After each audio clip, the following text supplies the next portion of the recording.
I remember the last time we tasted that nectar here at this table. The finest minds of the century were present. And the last time we drank it, the orphanage in Bloomsbury was still in ruins. Would you repeat that? Oh, well, I put some small effort into the works. The orphanage reopened just before Christmas. The bedrooms, washrooms, and the classrooms had all been refurbished. I don't know what to say. You have given the girls a wonderful Christmas gift. Thank you. I made a promise. Now it is done.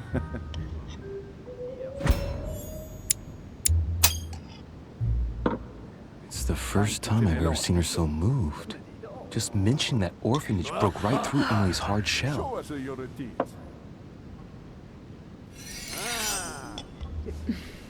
Is everything all right? Yes, thank you. I had a moment of absence, but here I am again. What do you think of Volner? Many believe he is the real leader of Prussia. A charming man, but with an iron fist and a velvet glove. I also know he's famous for his love of the hunt, in all its forms.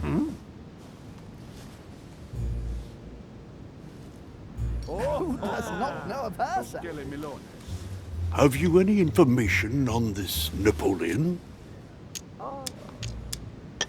Lord Mortimer has invited Napoleon along to negotiate an important commercial venture. Nothing strange about that. And the Golden Order is somehow involved. What? Our order? Are you sure? That's what I read in the letter from Mortimer to Napoleon. This information is important. Thank you, Louis. Please feel at home. Monsieur de Richet? It would seem we have common interests. Could we speak in private, please? What do you want to know?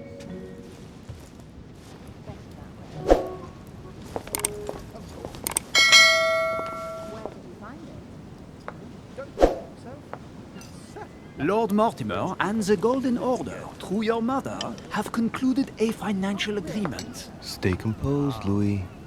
I'm listening. An agreement for cannons. Lord Mortimer assured me that you are to take over the project on behalf of your mother.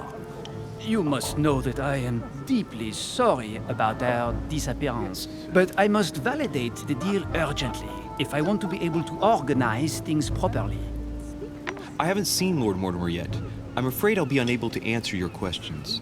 He assured me that you could replace your mother during her absence. I appreciate his confidence, but still, this is a bit hasty. But please continue. Of course, but I need to know if I can count you among my allies. Well, of course. And for that, I have a little question for you. The agreement stipulates an aid of 50,000 louis d'or for 200 cannon.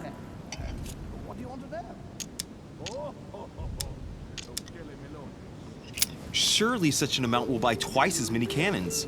Don't try to pull a fast one on me. We're both young, but we are not naive. Please don't be offended. I just wanted to make sure you knew what you were talking about. And I am reassured. I have one last question I would like to pose to you. We don't know each other yet, you and I. And I need to make sure that we both share the same vision for the future of France.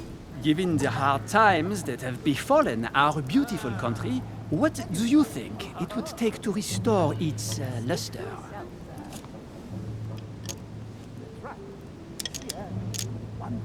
I think what France is lacking today is a truly strong leader ready to govern her. Someone who will restore her luster, who will propel her forward so once again she becomes a proud nation respected by all. A man capable of both rebuilding the country from the inside and, at the same time, developing exterior relations. Someone with a vision, I think. The right person still remains to be found. You're right, my friend. I hear your words, and I agree. Monsieur de Richet, I am reassured. I am very happy to have met you. Lord Mortimer was right to put his trust in you. I hope to work with you in the very near future. I would like to thank you for your support by offering you this humble little gift. Reflections on the Revolution in France. Mr. Bonaparte, I thank you for this gesture, and please know that I, too, am delighted to have met you. My friends, I would like to say a few words, please. I would like to thank Lord Mortimer, and you, Sir Holm, for bringing us all together here. Those of us for whom it is not the first time here, like me, are all trembling in sweet anticipation of the arrival of our host. For the rest, I would like to reassure you that Lord Mortimer always has a few surprising projects to propose. But I can assure you that each and every one of us has always benefited from them. The last time I came to this place, Lord Mortimer offered to help me in my electoral campaign for the presidency of the United States. And it is imminently clear that his support was an invaluable aid to us. We are here among like-minded people. So let us put aside the conflicts in which some of our nations find themselves at present. So I raise my glass in honor of you all, my new and old friends. I trust you shall not be disappointed, Mr. Washington. Right, we shall meet again tomorrow. All the guests will be present, as well as Lord Mortimer, I hope.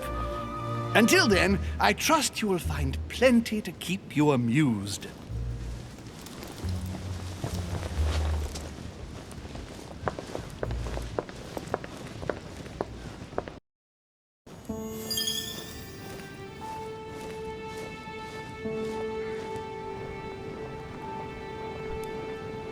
Alright, let's recap.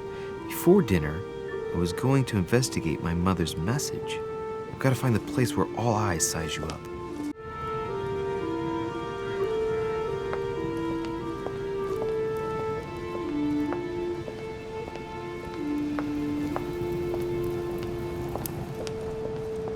This is Circe.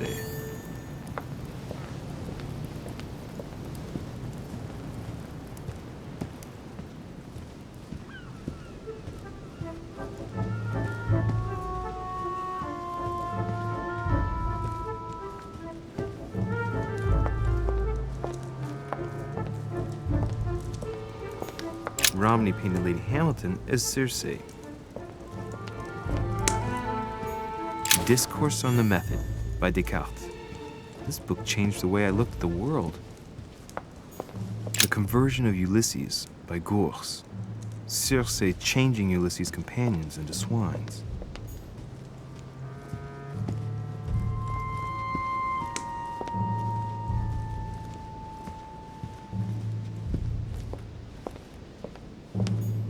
A swine in a salon.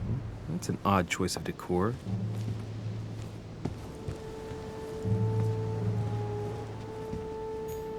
Well, Your Eminence, do you still have any room left? Ah, my son, this sin of gluttony is the most difficult of all in my eyes. Nevertheless, what a charming moment we have had together. I'm delighted I was able to talk to Mr. von Wollner. We hadn't spoken to each other for an eternity. Yes. I noticed that Your Eminence knew a fair number of people at the table. The benefit of age, my son. This isn't my first invitation to Lord Mortimer's. You will see, it's the perfect place to make new friends. Indeed, I noticed that you and Mr. Bonaparte had already begun. Ah, I adapt quickly to local customs. It's what I was taught. And you are right to do so, my son. But tell me, have you had any news of your mother since your arrival? Alas, still nothing, Your Eminence. But I still haven't been able to meet Lord Mortimer. Do not worry. It is typical of him. What can I say? Lord Mortimer is a very busy man. I should think you are beginning to worry. Well, I must admit, Your Eminence, indeed it does worry me. I understand, but continue to have faith in Sarah. You'll see, I'm sure, that in a few days we'll all be laughing together. That's all I hope for, Your Eminence. But while I have you with me, I have a question for you. Well, go ahead, Louis. What can I do for you? If I said to you, where all eyes size you up, would it mean anything to you? I don't know if it's the place you're looking for, Louis, but it makes me think of the portrait gallery. There's a gallery here? Can you tell me where to find it, please? Of course. Just go through the door at the end. It will lead into the library. Continue all the way through, and you'll end up in the gallery. You'll see it, Louis. When you get there, you'll know. Thank you very much, Your Eminence. On that last word, then, I shall leave you to fight your demons. See you later, Your Eminence. See you later, my son.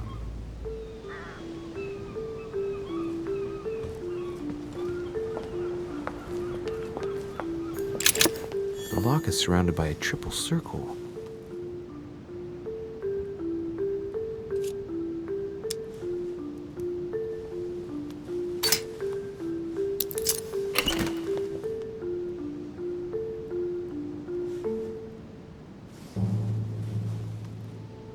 No space left.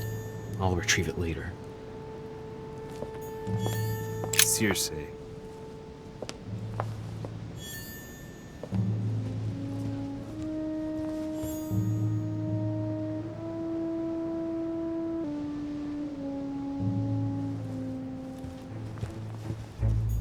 Dining on ham. Well, that's very appetizing.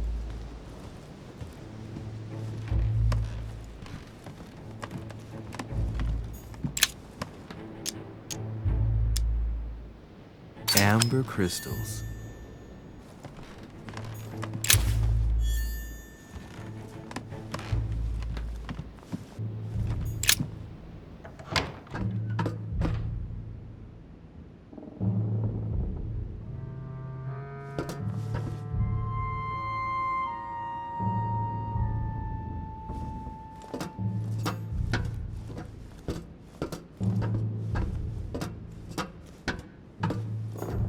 Atrus, the Miller brothers.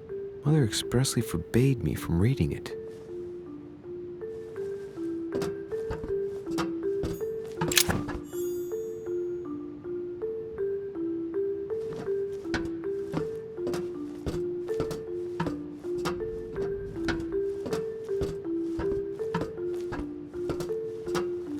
A few pages out of an old encyclopedia.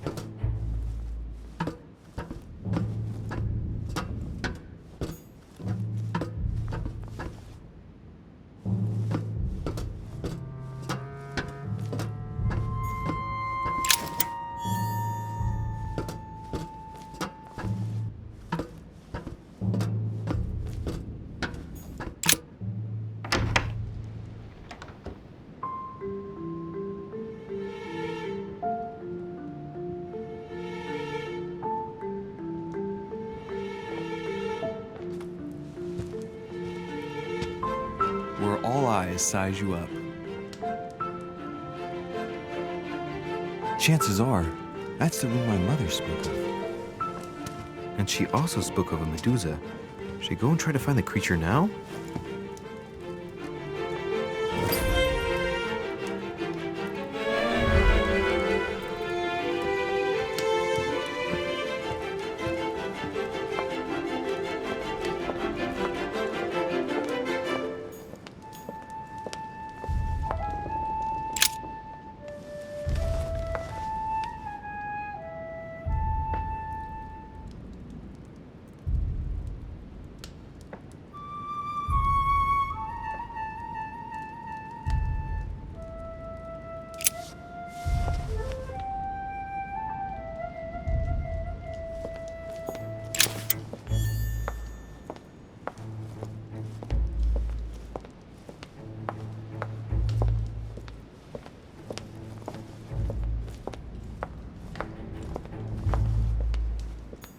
Christ Crucified by Velasquez.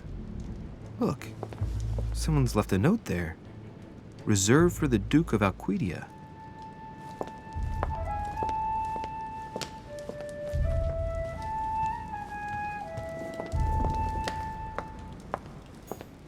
Celia. That name means nothing to me.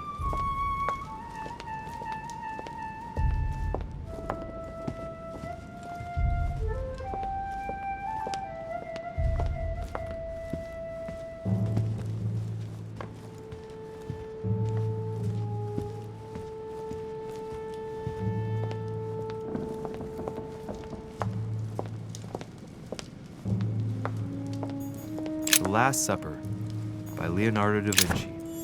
The last day before his crucifixion, Jesus announces that he will be betrayed by one of his disciples. A meeting between Louis XIV and Philippe V. I wonder why Mortimer's particularly fond of this painting.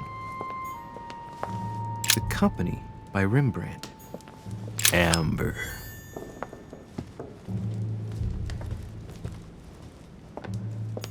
The Fall of Phaeton, another painting by Rubens. Poor Phaeton, struck by lightning for borrowing his father's chariot and losing control of it. Moral, don't steal Dad's chariot. Amber crystals.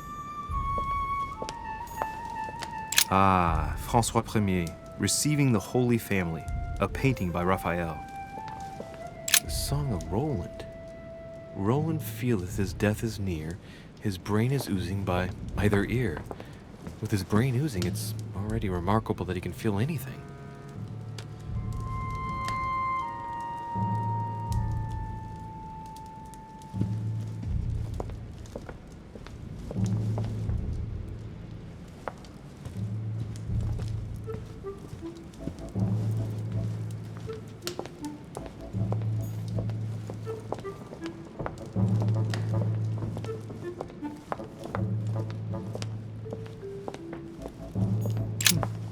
A painting with no name.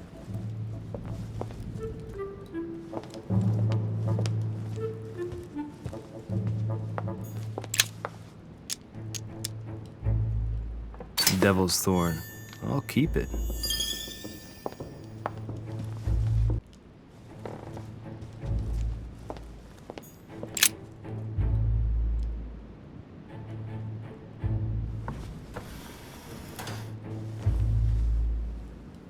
I've got to find out what Mother was trying to do with her.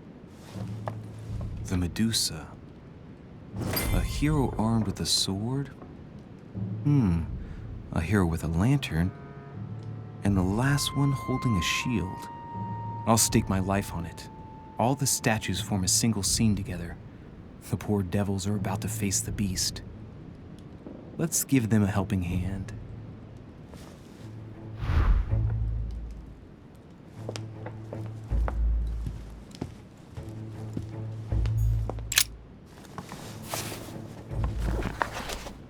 The Origin of Myths, a reinterpretation of legendary creatures.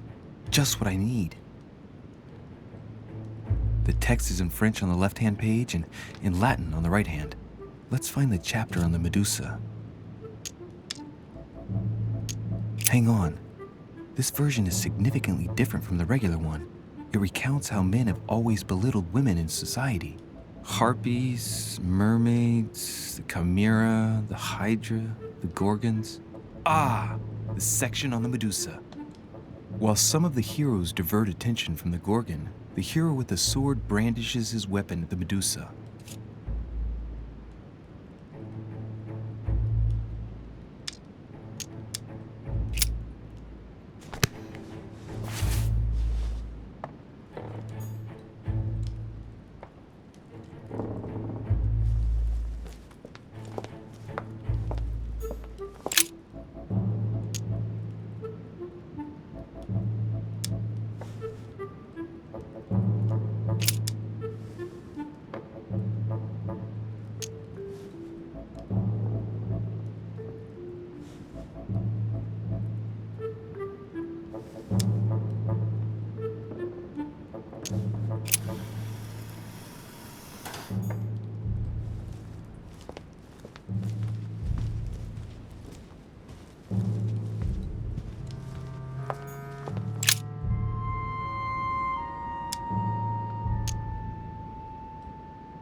The mechanism is worn here.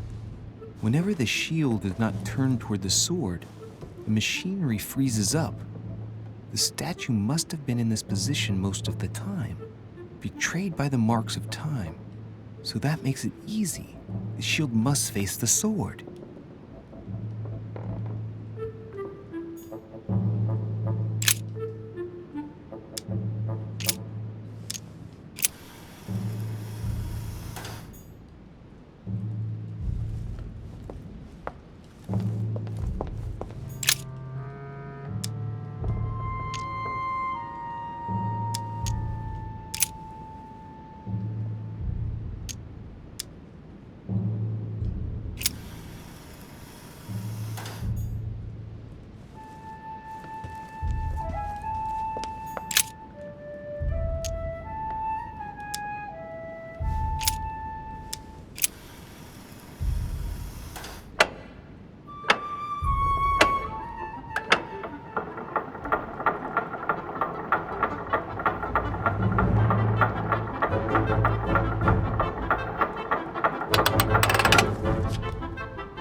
For Pete's sake, Emily! You scared the pants off me. Don't ever do that again. Well, keep your nose out of my business then. I don't know what you're talking about. Stop fooling around and tell me what you're doing here.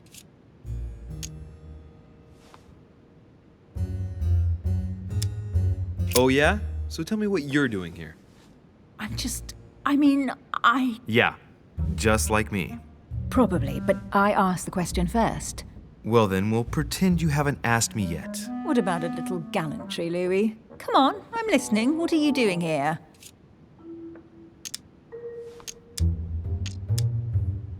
Listen, this isn't one of Madame Scootery's soirees. There's no room for courtesy in a place like this. I promise in any other circumstances, I would try to show a bit more spirit in my efforts to amuse you. For today, I suggest we focus on the rather obvious fact that we are both interested in spying on our host. I congratulate you on your knowledge of fashionable soiree of the 12th century, but you have just ruined the ambiance, Louis. Well, no matter. I'll tolerate your presence this one time. Now, since you're here, make yourself useful. Look around on your side. I'll do the same on mine, and if you find anything of interest, let me know. Oh yeah, in your dreams. At your service, madam.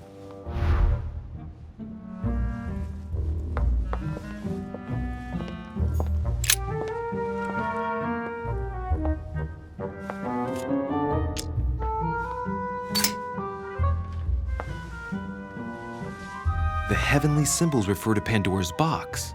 Emily, I'm pretty sure I've got Pandora's box. Of course you have. You see an earthen pot and you immediately assume it can only be Pandora's box. Logical. What I like about you, Louis, is that you never fail to surprise me.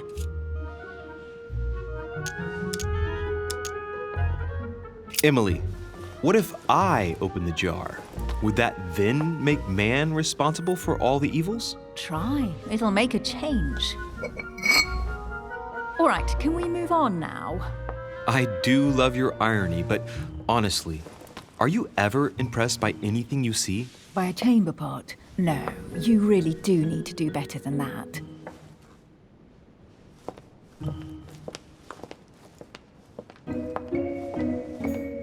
A golden fleece. It's freezing. Hurry up. Cold? You want a rug? It'll warm you up. I wouldn't be caught dead in that horrible thing. That's a pity. The gold color brings out your eyes. And your flattery brings out your boorishness.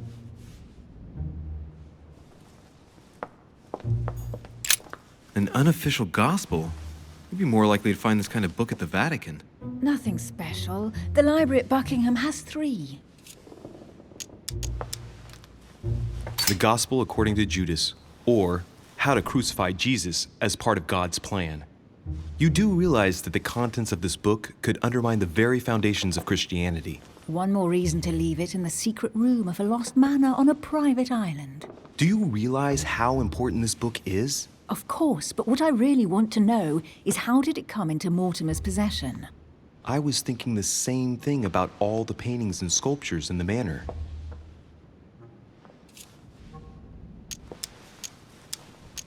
How did the English manage to get their hands on them? When someone wants to attract the attention of the world's leading power, somehow the gifts just pour in. You wouldn't have gone to the Vatican recently, would you? Are you calling me a thief? Certainly not. Never entered my mind.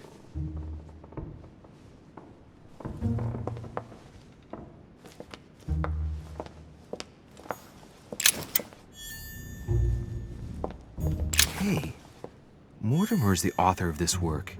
It talks about his passion for art.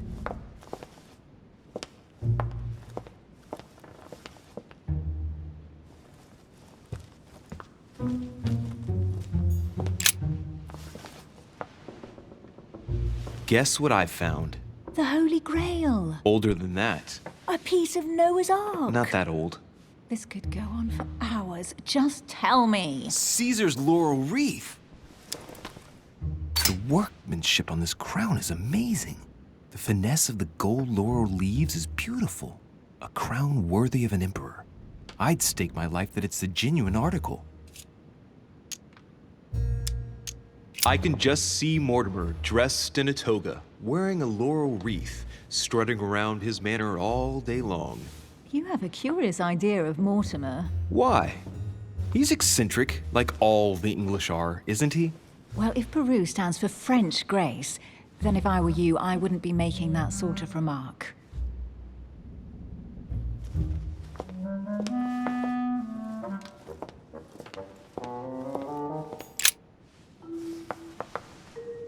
You should see this sword, Emily. It's magnificent. I'm busy. Describe it to me. Brass quillons and knobs. A beautiful cruciform line. Judging by the wear and the technique used to forge it, this sword dates back to the Crusades, and it must have belonged to a wealthy knight. There's a date. MCXC, 1190. That's right. Forged for the Crusades. I think this is Excalibur, King Arthur's sword. I've always dreamt of drawing it from the stone. How sweet, you're still clinging to your boyhood dreams. When you finished playing, maybe you can help me search the place?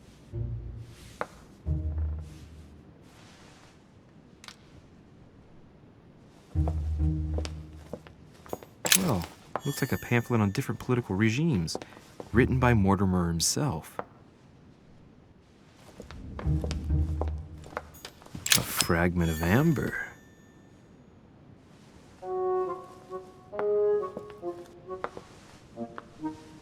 Here's something interesting. A manor in Maine, hundreds of acres of land in Catalonia, properties in Shanghai. Incredible. Some of these deeds are over 600 years old, and all signed by the hand of Mortimer. I wonder if that's what inspired my mother's attention. How come all these documents have Mortimer's signature on them? Do you think all these properties really belong to him?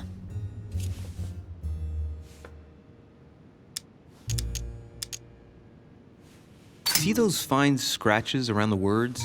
Yes, and? The ink barely spreads on the paper. It spreads exactly the same way on the signature. The deed was written using the same ink. If it is a fake, then it's a professional job. These documents must be fakes. No man can own that many original works, no matter how rich he is. Be careful. The Order has tried many times to estimate his personal wealth without ever succeeding. And look here. Castles in Scotland, vineyards in Italy, districts in Venice. He's richer than some European countries. These documents are intriguing, but do you really think that's what attracted your mother's attention here? And how do you know my mother was interested in this room? I didn't know, I just supposed she was. And you just confirmed it. So, do you think she found what she came for? I don't know. She was obsessed with Mortimer, and I must confess these property deeds are troubling. If that's the case, why would she have left them? Once again, I don't know. We'll have to ask her when we find her. And what's your take? How did Lord Mortimer get all this? It's just crazy. Secret connections, money, or a well-kept family treasure passed on from generation to generation. Who knows? That would mean some of Mortimer's ancestors lived before Jesus was born. I wonder why my mother didn't make it clear what she was interested in here. She didn't have time to write it down, or maybe she wasn't sure of what she was looking for. Or she wanted to protect her discoveries. It's disturbing. You'll just have to search the rest of the room. Maybe you'll find something.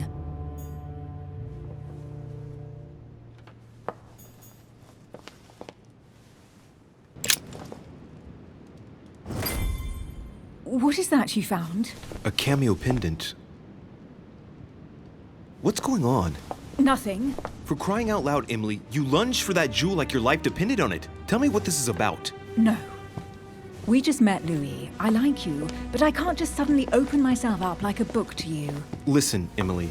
It seems pretty obvious to me that you haven't come here for the sole purpose of sampling Mortimer's cellar. Stop all the clever evasions and just trust me. And why the hell should I place my trust in you, Louis?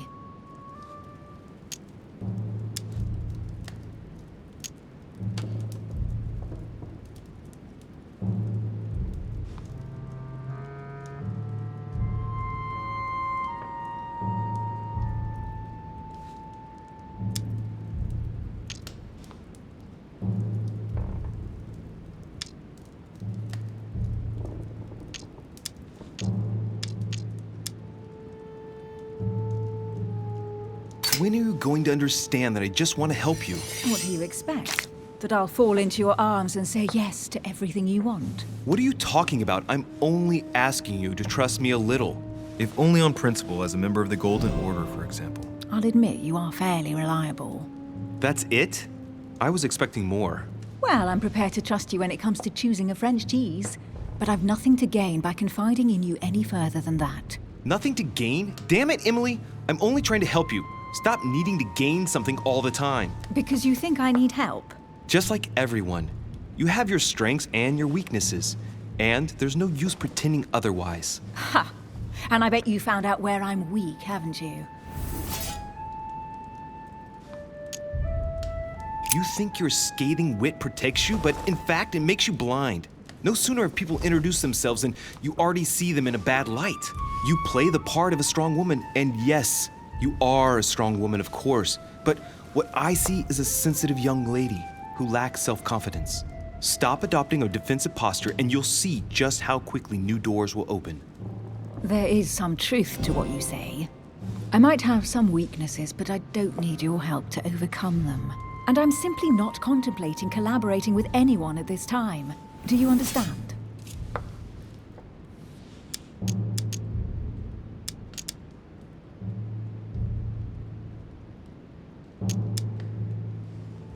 Yes, it's perfectly clear. You're already working with someone. Ah, well spotted, Louis. I already have a work partner. I know my weaknesses. I don't doubt that your abilities will be of use to me, but I already have all that, thanks to my teammate. Is there any chance you might tell me who he is? No, I've already said too much. Consider yourself lucky I've even given you this much. It's extremely rare, believe me. Come on, don't stop now that you've come this far. You know that eventually I'll end up making you talk. Well, since no one can resist you, let's see if you can guess who my partner is. You're a gambler. So, your partner is...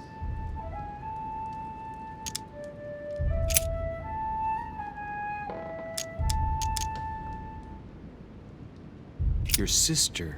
She's your partner. She's the one you're looking for. Well, I am impressed. How the devil did you guess I had a sister? Virtually no one even knows. When it comes to getting results, you are very good, I grant you that. You deserve to know why the sight of the cameo pendant affected me so strongly. I thought it belonged to Emma, my twin sister. Oh. Now I get why you said you had a memory for two. Yes, you can't imagine to what extent, though. As children, everyone got us mixed up. So one day we decided to play along. Since then, we have become one and the same. We have officially erased the identity of my sister Emma. Emily Hillsborough. The woman with two faces. Clever. But isn't it complicated? How do you make it work? One of us has no existence in the outside world. We share everything. First for one, then for the other. We dress the same, wear the same makeup, we speak the same. We've learned to act as one. When we accept a mission, we both turn up. This time, though, she went ahead, and I was meant to wait for her on the mainland. She was meant to meet Sir home and bring back the details so we could work out who would follow up. And there was a problem? She was supposed to return from Mortimer's 1 week ago. The boat turned up at Plymouth, but alas, no trace of my sister. Instead, a sailor passed me a message from home, notifying me of her sudden disappearance. So, my mother and your sister go missing just a few days apart. That's strange. Maybe their disappearances are linked. It's clearly a possibility, but up to now I haven't found a trace of either of them. None of this is very reassuring. By the way, Louis, now that you are in on the secret, you are obliged to keep it to yourself, or you will pay very dearly. Don't worry. Your secret is safe with me. It's time to leave.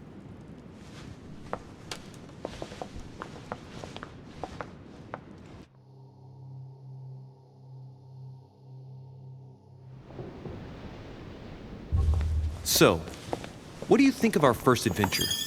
I must admit, it has been fun by your side. Same here.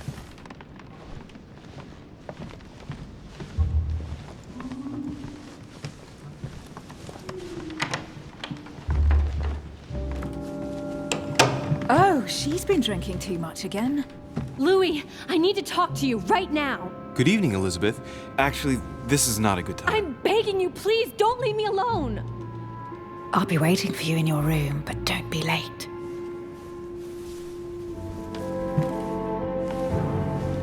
I was sure there was a certain je ne sais quoi between us. Louis, we need to talk now. Otherwise, it'll be too late. Looks like Elizabeth really needs me, but if I start talking to her, for sure Emily won't wait for me. What should I do?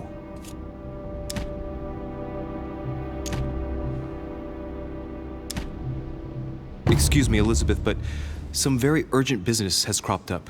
We can speak tomorrow. No, Louis, don't leave me alone. They've come back. Good night, madam.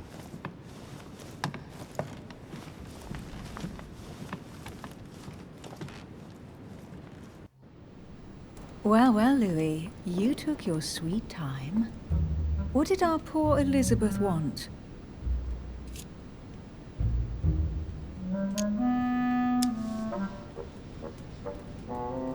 The truth is, I really don't have the slightest idea. But I thought all of that could wait until tomorrow. That young girl seems very... Emily? Have I misunderstood something here? What are you doing in my room? And for a while now, the question has been nagging at me. And that explains why I now find you here in my bed. Go ahead. Ask me the question that's been burning at your lips. I know your mother was here to meet someone, but I can't figure out who. Oh, so that's what's been hiding behind all this. We are both members of the Order, Louis. Let's try to be honest with each other. I have followed with great interest your affair in Paris, in connection with Mr. von Borchardt. You managed to steal something from him, if I'm not mistaken.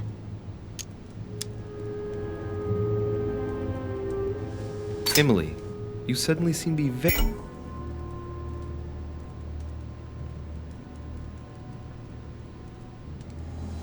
interested in my private affairs.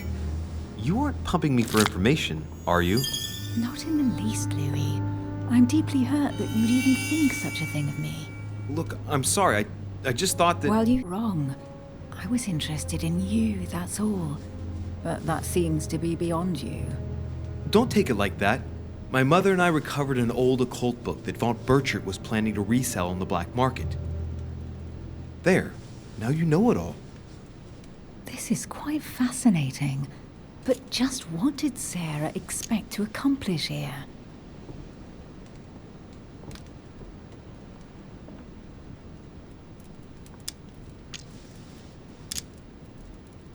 If only I knew myself. My mother always takes a sly pleasure in telling me as little as possible. Oh, poor little Louis. Your mother hides things from you. That's not very nice. No, it's not nice at all. And you? What were you supposed to do once the book was found? Give it to our sponsor, of course. Sir Gregory has more than one card up his sleeve. So you mean home is playing both sides? Right. Enough chatting. Come and join me instead.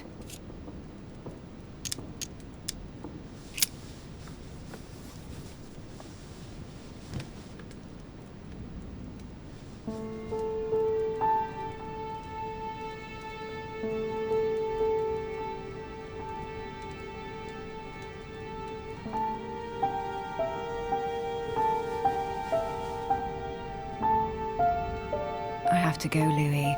I don't want anyone finding me here in the morning. You're right. Well, have a good night. Good night. See you tomorrow, rested and ready. Sure thing.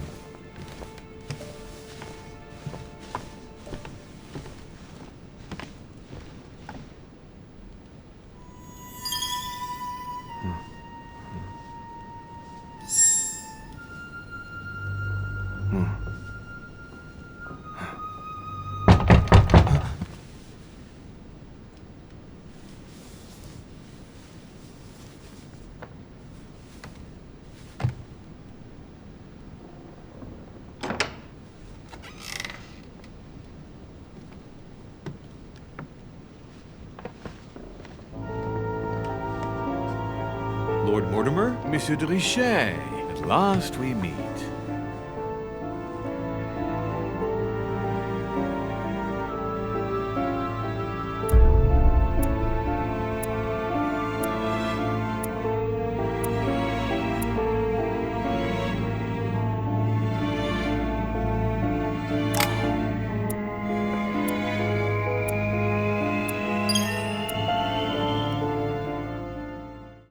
How many times must I tell you?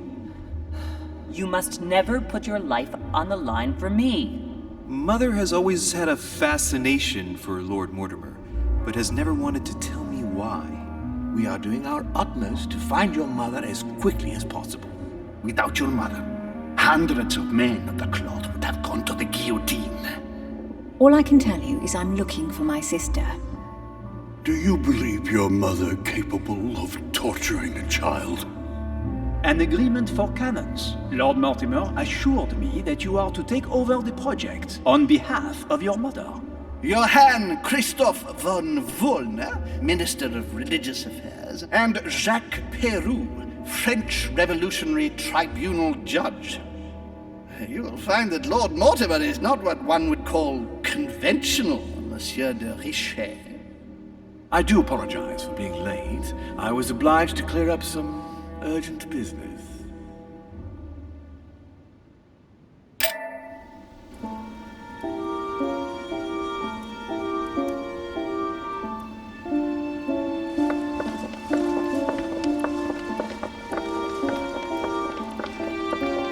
At last we meet, Monsieur de Richet. Do you mind if I call you Louis? Please do. Thank you. I wish to apologize wholeheartedly, Louis. I made you cross the seas, and I wasn't even here to welcome you. When I asked you to join us here, it was, of course, in the hope that you would help us find your mother. However, there may be some new developments, but I don't know if they are linked to your mother. We have found Elizabeth Adams' body in her room. I'm afraid she was brutally murdered, stabbed several times.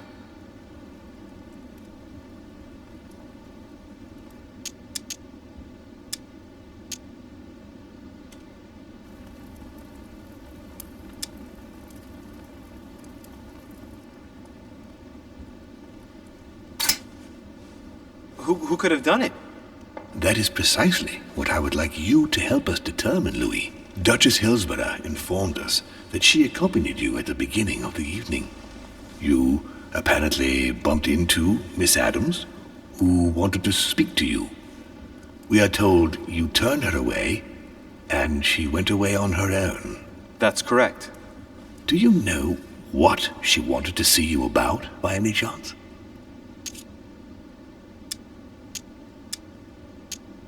Not in the least. Pity. The poor child was probably trying to find help. I thought it could wait until tomorrow. Apparently not. Louis, I shan't hide the fact that this tragedy puts me in a very delicate situation. I cannot risk upsetting the smooth operation of our next conference. But the case cannot remain unaddressed. I understand. What do you intend to do? I must reassure my guests, and justice will be done. And for that to happen, I must ask for your help. Why is that? You met Elizabeth. You spoke together, I believe. She trusted you. Listen, Louis. Find out who could have committed this murder. I refuse to believe that one of my guests is the murderer. I want to know who is responsible for this. And I trust you. You have my backing. You must stop at nothing. Can I count on you? Of course. How would you like me to proceed? Maybe you could start by going to the scene of the crime. Elizabeth was attacked in her room. Do you have any suspects in mind, my lord? I spent most of the night talking with Sir Gregory and His Eminence Piaggi, so I think you can remove them from the list of suspects. Monsieur Bonaparte and President Washington left the party after midnight, I believe. They were tired and went up to bed. Can you tell me anything else about what happened?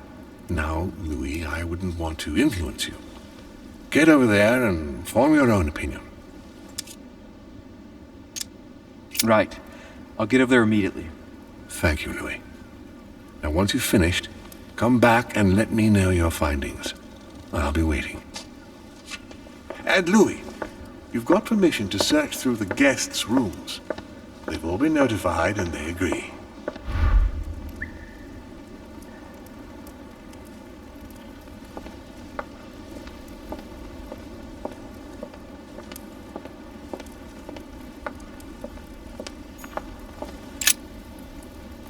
Your Eminence, I imagine that you've heard the news about Miss Adams. What a tragedy, my son. How could such a thing have happened? That's exactly what I'm trying to find out. Did you notice anything out of the ordinary last night? I saw the young French soldier, Bonaparte, I believe, hanging around near Miss Adams' room. But I would not want to get an innocent man into trouble, Louis. It's probably nothing. Not to worry, Your Eminence. If he is innocent, then he has nothing to fear. Do you know why Monsieur Bonaparte was hanging around her room like that?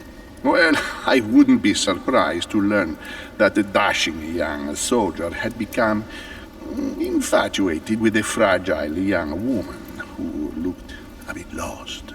But I don't think he got a very warm welcome. Bonaparte and Adams? But they didn't even know each other, did they? I couldn't say.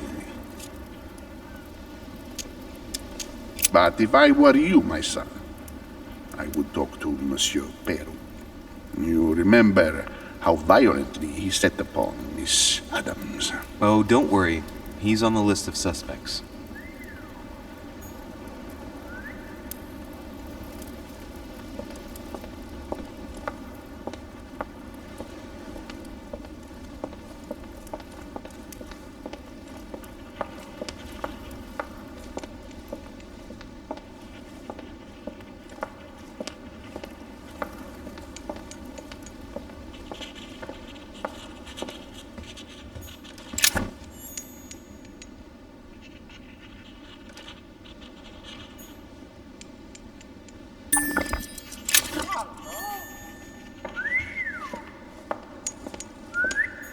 A nightmare painted by Fuseli in 1781.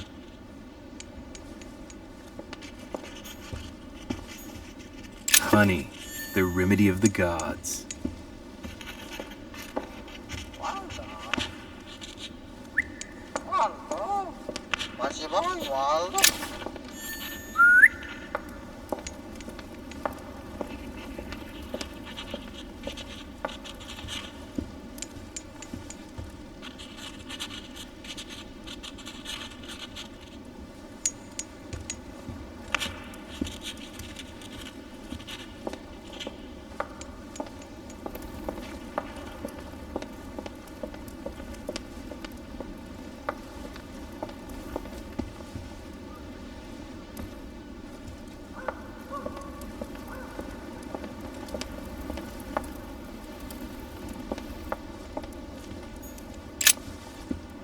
Which four-letter word could open this chest?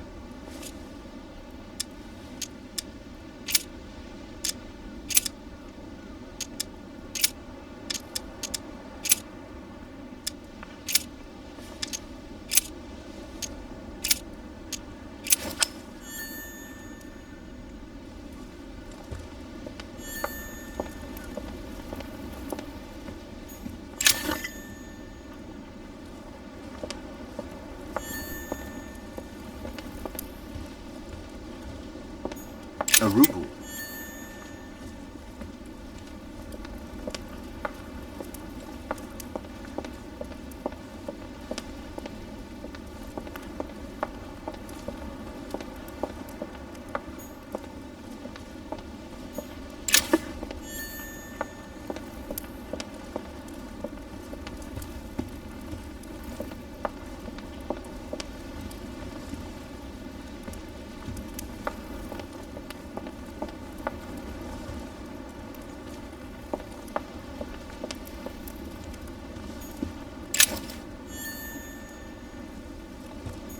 Dante's Purgatory.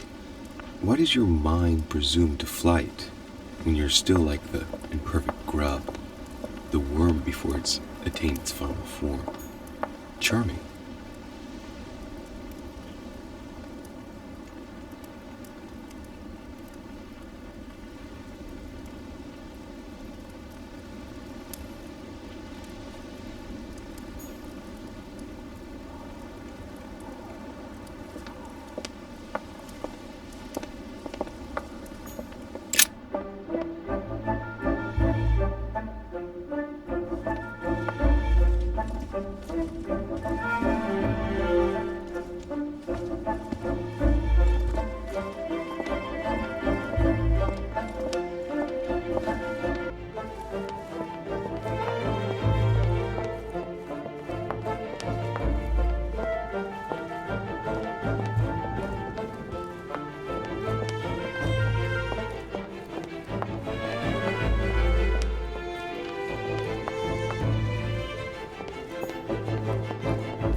Good day, Monsieur de Richet. Mr. Volner, are you looking for anything in particular? Next to Elizabeth's room? No, nothing special.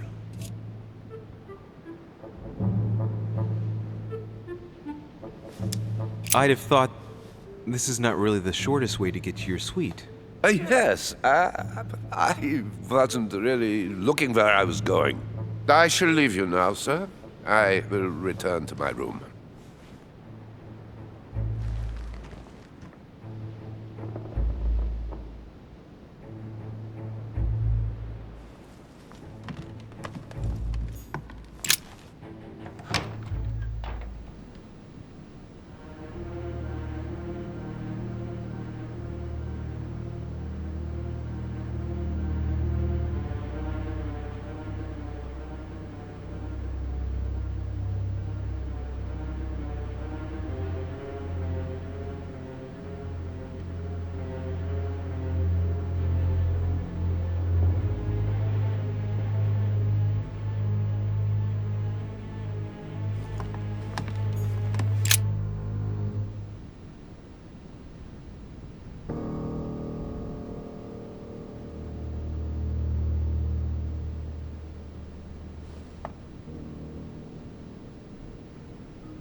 I see no sign of bruising on the skull.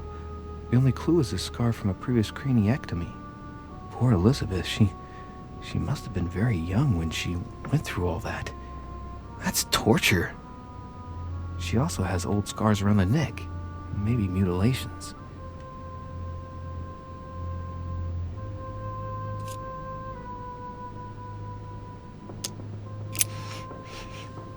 What a strange smell.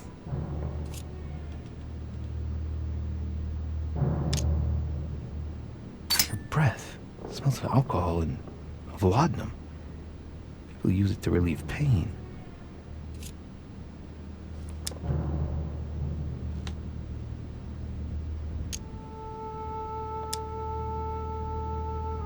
Laudanum. Certain courtiers use it to get drunk.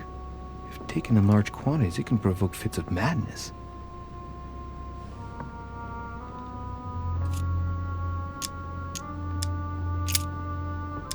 She bled from the nose.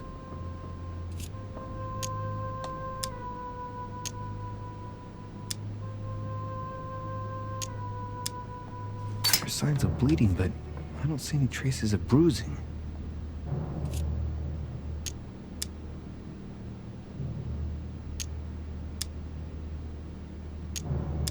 There are signs of bleeding, but I don't see any traces of bruising.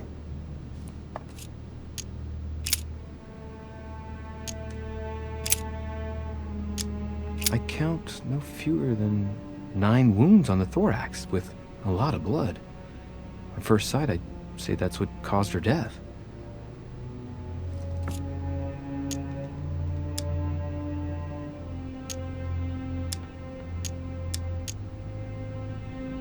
The wounds are clean and look like they've been inflicted by a sharp object. Some of the lacerations have damaged vital organs, the heart, the right lung, which is perforated. Most of them weren't given with much force. She might even have survived. But the stab in the heart, though not all that deep, sealed her fate.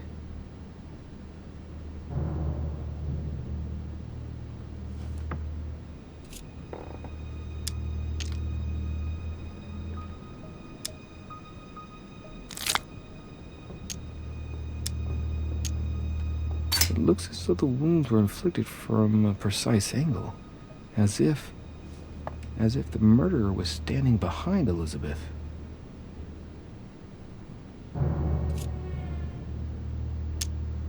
Some of these tattoos are veritable works of... What's that?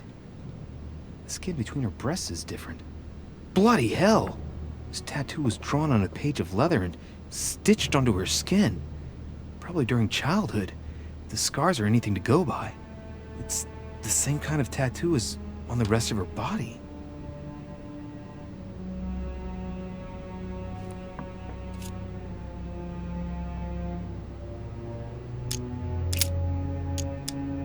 No wounds, but blood on the right hand.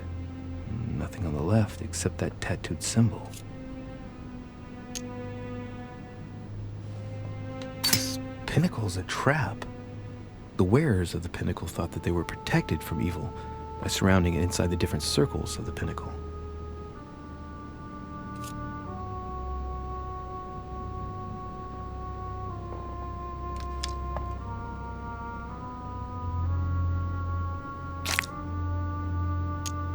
No marks or bruising around the wrists. It doesn't look like she was tied up or held by force.